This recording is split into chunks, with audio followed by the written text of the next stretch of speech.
Hello everyone, study with us में आपका एक बार फिर से स्वागत है। और आज इस वीडियो में हम जो डिस्कस करेंगे वो है ज्योग्राफी। और इसमें भारत की स्थिति के बारे में हम जानने वाले हैं। जितने भी महत्वपूर्ण तथ्य हैं या जो फैक्ट्स हैं वो सब के सब हम जो है इस वीडियो में डिस्कस करेंगे। ये वीडियो सभी के लिए है, ठीक है। अगर आप किसी भी कम्पिटिटिव एग्ज़ाम्स की तैयारी कर रहे हैं या फिर आप 11th क्लास के स्टूडेंट्स हैं, उन सभी के लिए जो है ये वीडियो है। तो वीडियो शुरू करने से पहले मैं बता दूं, अपने साथ एक नोटबुक रखें और एक पेन रखें, क्योंकि जो जो फैक्ट्स मैं आपको बताऊंगा ताकि आप उसे जो है नोट डाउन करते रहें, ठीक है। तो चलिए शुरू करते हैं। सबसे पहले मैं कुछ बेसिक बता देता हूं। ये हमारा भारत का मैप है, ठीक है। इसमें दिशा जो है आपको पहले तो पता होनी चाहिए कि ये है पूर्वी दिशा भारत की, ये है पश्चिमी दिशा, ये है उत्तर, और ये जो है नीचे की तरफ ये है दक्षिण, यानी कि ईस्ट, वेस्ट, नॉर्थ और साउथ, ठीक है। तो ये दिशा आपको पता होनी चाहिए। और अगर हम बात करें कि कौन कौन से राज्य हैं जो अंतिम राज्य माने जाते हैं, जैसे कि अगर हम पूरब की बात करें तो पूरब में जो हमारा अंतिम राज्य है वो है अरुणाचल प्रदेश, ठीक है। यानी अरुणाचल प्रदेश जो है वो सबसे पूर्वी राज्य माना जाएगा। और पश्चिम में अगर हम बात करें तो पश्चिम में आ जाता है हमारा गुजरात, ठीक है। गुजरात हमारा सबसे पश्चिमी राज्य है। उत्तर में जम्मू कश्मीर, ठीक है, हालांकि एक केंद्र शासित प्रदेश है वर्तमान में। और अगर हम दक्षिण में देखें तो दक्षिण में है तमिलनाडु, ठीक है, तमिलनाडु। जिलों के बारे में हम बात नहीं करेंगे, आपको बस अभी राज्य जो है इसमें याद रखने हैं, ठीक है, ओके। अब बात करते हैं अक्षांशीय व देशांतर विस्तार के बारे में। देखें, हमको पता है कि जो हमारी पृथ्वी है वो गोल है, ठीक है, गोल है। और इस गोल पृथ्वी पर जो है रेखाएं डाली गई हैं कुछ इस तरह से। तो जो ये खड़ी खड़ी रेखाएं डाली गई हैं, इन रेखाओं को हम बोलते हैं देशांतर रेखा, ठीक है, देशांतर रेखा। और जो लेटी हुई रेखाएं हैं कुछ इस तरीके से, उन रेखाओं को हम कहते हैं अक्षांशीय रेखा, ठीक है। देशांतर रेखा और अक्षांशीय रेखा, ये निर्धारण कहाँ किया गया था? तो याद रखें, लंदन के ग्रीनविच से जो है इसका निर्धारण किया गया था कि कहाँ से जो है देशांतर रेखा शुरू होगी और कहाँ पर ख़त्म होगी, और अक्षांशीय रेखा कहाँ से शुरू होगी। तो जो अक्षांशीय रेखा है वो बिल्कुल सेंटर से, यानी आपने देखा होगा कभी कभार पृथ्वी में तो 0 डिग्री जो है वो एकदम बीच वाली रेखा को माना जाता है, जो कि विषुवत रेखा है हमारी, ठीक है, जिसे भूमध्य रेखा भी कहा जाता है। और देशांतर की अगर मैं बात करूं तो देशांतर रेखा की शुरुआत जो है, यानी जो 0 डिग्री है, वो लंदन के ग्रीनविच से ही माना जाता है, क्योंकि वहीं पर जो है बैठकर सबसे पहली बार निर्धारण किया गया था कि जो है जो देशांतर रेखाएं होंगी वो कैसे कैसे होंगी। तो क्योंकि वहाँ से वहीं पर बैठ के निर्णय लिया गया था, इसलिए जो है 0 डिग्री वहीं से माना जाता है, यानी लंदन के ग्रीनविच से। उसके बाद जो है ये 1 2 3 4 ऐसे करके जो है बटी हुई हैं। तो अगर हम भारत की बात करें तो भारत में अगर हम देखें तो अंतिम जो है, देखें गुजरात का लास्ट जो मतलब कहें कि अंतिम जो बिंदु है वो यहाँ पर है। और आप ये देखेंगे ये जो लाइन जा रही है ये है हमारी देशांतर रेखा। तो देशांतर रेखा कितने तक है? तो आप देखेंगे यहाँ पर लिखा हुआ है 68, ठीक है ना, 68। तो ये बात आपको याद रखनी है यहाँ पर कि भारत में, ठीक है ना, भारत में जो पश्चिमी, ठीक है, पश्चिमी या वेस्ट हम जिसे हम इंग्लिश में कहेंगे, हम वेस्ट में जो हमारा देशांतर बिंदु है वो कितना है? तो 68.7 माना जाता है, ठीक है, पश्चिम में हमारा देशांतर बिंदु। और पूरब में कितना है? तो पूरब में अगर आप देखेंगे तो पूरब में हमारा अंतिम बिंदु यहाँ है अरुणाचल प्रदेश में। तो अगर इस तरीके से आप ऊपर की ओर जाएंगे तो यहाँ पर आपको देखने को मिलेगा। तो मैं बता दूं, ईस्ट में जो हमारा देशांतर बिंदु है वो है 97.25, ठीक है। ये चीज़ आप नोट डाउन कर लें कि वेस्ट में जो है वो 68.7 है और ईस्ट में है 97.25 देशांतर पे भारत की स्थिति है। अच्छा, अक्षांशीय बिंदु की बात कर लें। ये अक्षांशीय रेखा हैं, जो लेटी हुई रेखाएं जो हैं ये अक्षांशीय रेखाएं हैं, तो ये हमें पता होना चाहिए। तो अक्षांशीय रेखा की अगर हम बात करें तो भारत में यहाँ पर देखें, ये है भारत की स्थिति। तो यहाँ से जो अक्षांशीय रेखा गुजरती है, ठीक है, वो कितनी है? तो वो भी आपको याद रखनी है। अक्षांशीय रेखा यहाँ पर है 37, मैं यहाँ पे लिख देता हूँ, नॉर्थ में जो है 37.6।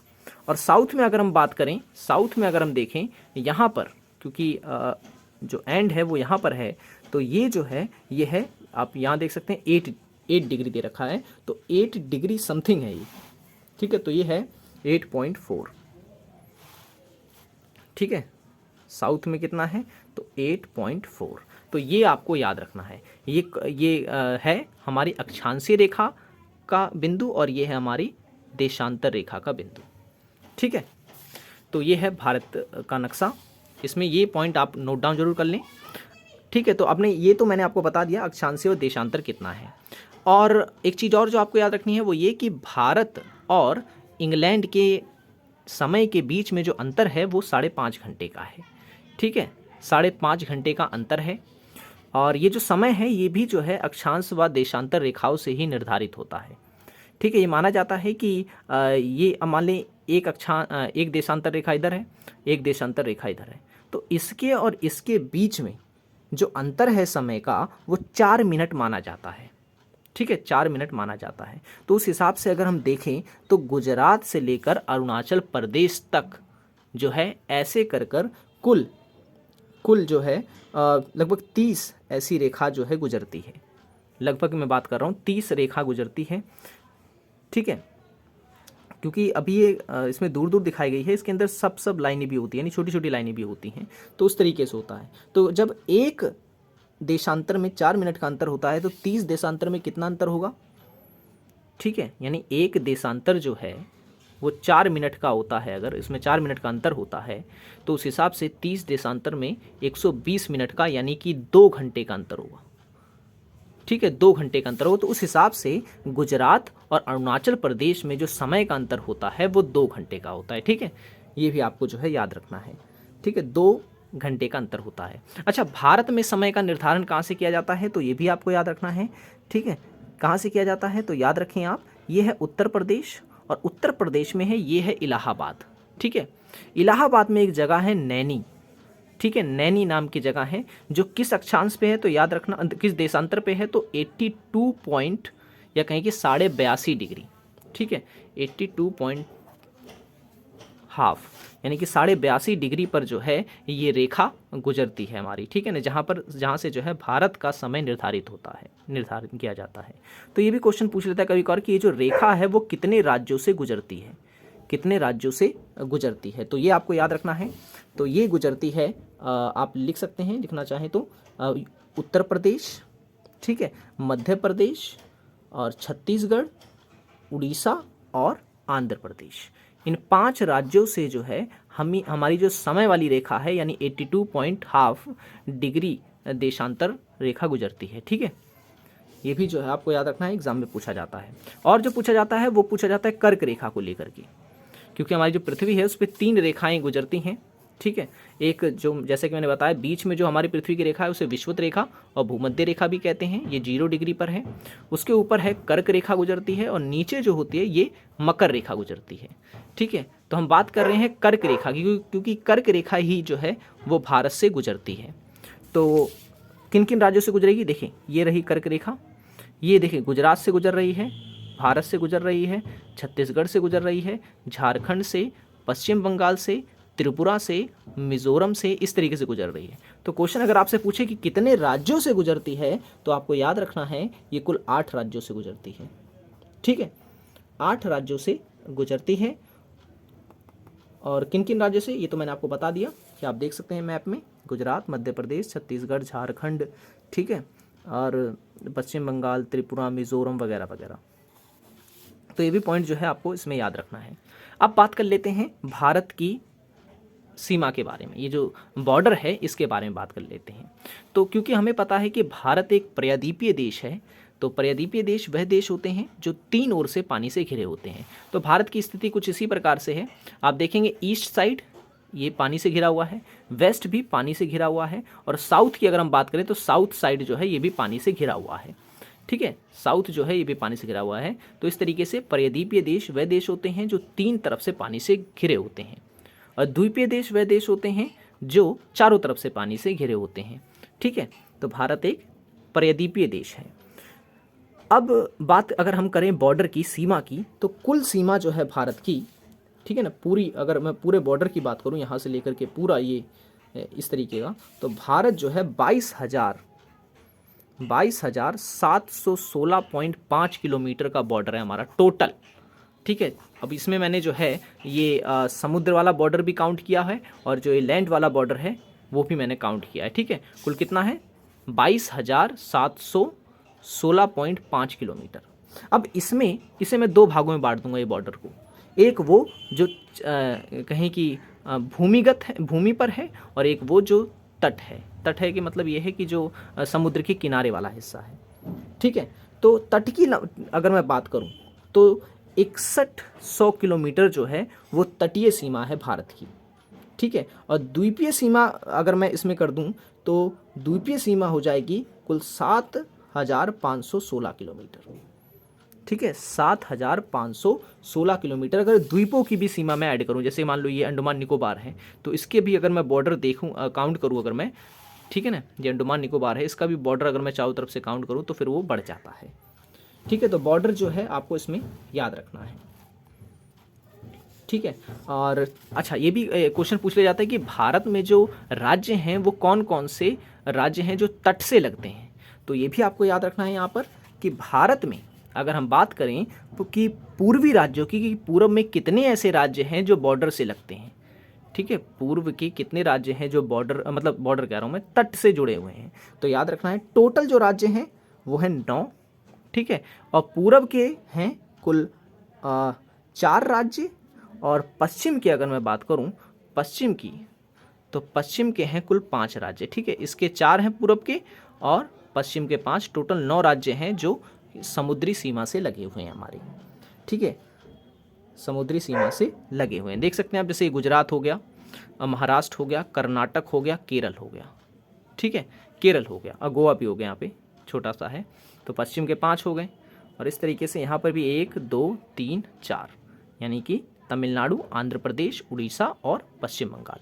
ठीक है ना, पश्चिम बंगाल ये भी जो है समुद्र से लगे हुए हैं, या कहें कि बंगाल की खाड़ी। देखिए अब ये अरब सागर है, यहाँ बंगाल की खाड़ी है, ये भी आपको याद रखना। ठीक है ना, अरब सागर इस साइड है, बंगाल की खाड़ी इस तरफ है।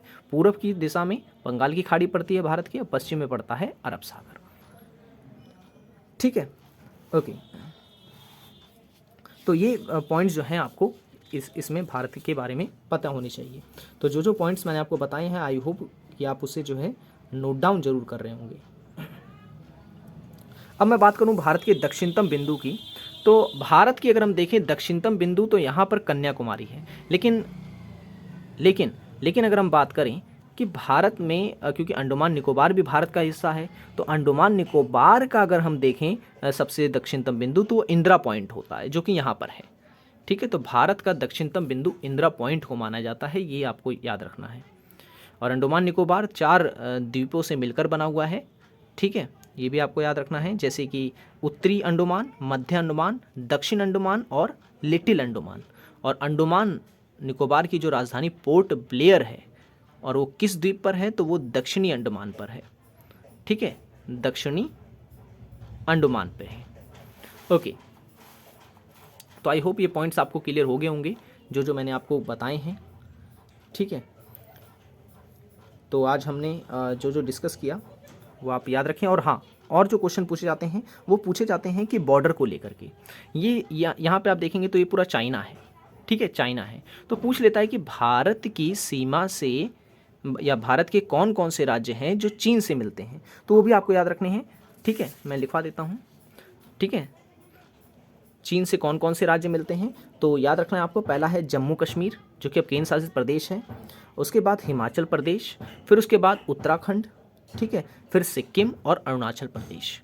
ये ऐसे राज्य हैं जो कि चाइना से मिलते हैं। आप लाइन से यहाँ पर देख सकते हैं नक्शे में, जम्मू कश्मीर, हिमाचल प्रदेश, उत्तराखंड, ठीक है, सिक्किम और अरुणाचल प्रदेश। कितने राज्य हैं? कुल 5 राज्य हैं। और अगर हम बात करें म्यांमार की, अगर हम बात करें तो म्यांमार इधर है, ये देखिए आप।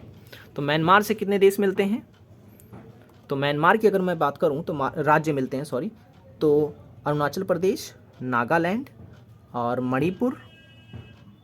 ठीक है, मणिपुर और मिज़ोरम, ये हैं जो म्यांमार से जो है सीमा साझा करते हैं। ठीक है, तो ये भी आपको याद, नेपाल से अगर आपसे पूछ ले कि नेपाल से भारत के कितने राज्य मिलते हैं तो वो भी आपको याद रखना है।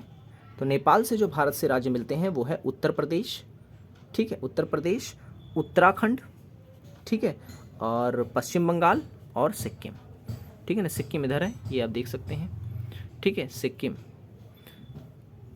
और ठीक है ना, तो मैं बात कर रहा था नेपाल की, तो ये चीज़ जो है आपका ना, बिहार भी है, देखिए बिहार भी नेपाल से लगता है, तो ये भी आपको याद रखना है। उत्तराखंड, उत्तर प्रदेश, बिहार और सिक्किम, ठीक है, उत्तराखंड, उत्तर प्रदेश, पश्चिम बंगाल भी है, ठीक है, हाँ पश्चिम बंगाल भी, और यहाँ पे मैंने लिखा बिहार, ठीक है। तो ये भी आपको याद रखना है। नेपाल के मैंने बता दिए। और भूटान, भूटान के बारे में लिख लें आप।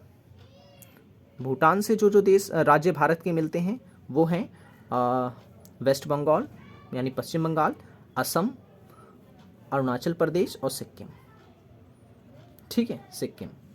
पाकिस्तान से कौन कौन से भारत के राज्य मिलते हैं या भारत के राज्य सीमा साझा करते हैं? तो जम्मू कश्मीर, ठीक है, पंजाब, राजस्थान, गुजरात, ठीक है। और क्योंकि अफ़गानिस्तान का बॉर्डर भी भारत से लगा हुआ है तो जम्मू और कश्मीर जो है ये अफ़गानिस्तान से लगता है। कौन कौन से देश भारत से जुड़े हुए हैं? तो फॉर्मूला याद रखना, बचपन में MBA, बचपन में MBA। बा से बांग्लादेश, चा से चीन, पा से पाकिस्तान, ने से नेपाल, मा से म्यांमार, भा से भूटान, ए से अफ़गानिस्तान।